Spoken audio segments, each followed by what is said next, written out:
বিশাল বড় মৌচাক গেঁথেছে মাতরিছে। এই মৌচাক থেকে বিন্দু বিন্দু মধু ঝরে পড়ছে, আর এই মধু তিনি আস্বাদন করছে। কিন্তু পরক্ষণে নিচে তাকিয়ে দেখলো বাবা, একটা বিশাল বিশাল বড় অজগর সাপ তাকে গিলবে বলে ধেয়ে যাচ্ছে।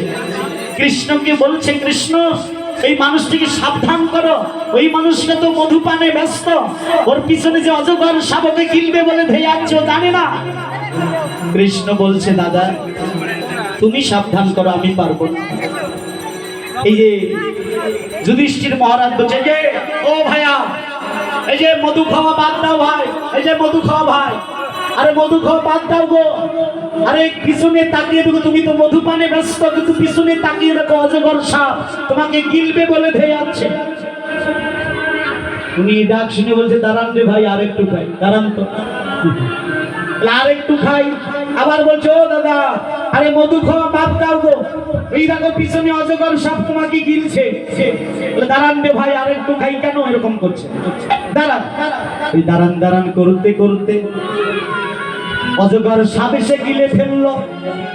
বিষণ্ণ বদনে যুধিষ্ঠির মহারাজ কৃষ্ণকে বলছে, কৃষ্ণ দেখেছো মানুষটি মধুপানে এতই ব্যস্ত যে অজগর সাপ গিলে নিল, ও বুঝতে পারলো না, ওর আমার ডাক শুনলো না। করজোর করে কৃষ্ণ বলছে যুধিষ্ঠিরকে, ভা দাদা তাহলে তুমি তোমার উত্তর পেয়ে গেছো। তোমার আশ্চর্যান্বিত হয়ে যুধিষ্ঠির বলছে, কোন উত্তর কৃষ্ণ? ওই যে একদিন আমাকে বলেছিলেন আমি বৃন্দাবনে বাঁশি বাজাই, আমার বাঁশি কেউ শোনে কেউ শোনে না কেন? তারাই আমার বাঁশি শোনে না, তারাই আমার ডাক শোনে না। তারা তারা জানো এই জগতে যারা এই মানুষটার মতো সংসার নামক মৌচাকে যারা মধুপানে ব্যস্ত, তারাই আমার ডাক শোনে না। দাদা তারা মন্ত্র নেই, গুরুদেব এসে বলে, খোকা চল না, যে মন্ত্রটা দিলাম, যে ধনটা তোকে দিলাম, এটা নিয়ে একটু সাধনে বসবি চল। গুরুদেব বলে, দাঁড়ান গুরুদেব, কেবল ছেলেটা মাস্টার ডিগ্রি পাস করলো, একটা বিয়ে না দিলে চাকরি নাই, বিয়ে নাই, চাকরিটা করিয়ে দিই তারপর না হয় বসা হবে। চাকরি হয়ে যায়। আবার এসে গুরুদেব বলে, খোকা চল না একটু সাধু সঙ্গে বসবি।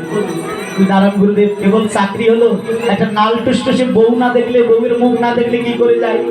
দাঁড়ান, এবার বিয়ে হয়ে যায়। আবার গুরুদেব এসে বলে, খোকা চল না একটু বৃন্দাবন থেকে ঘুরে আসি।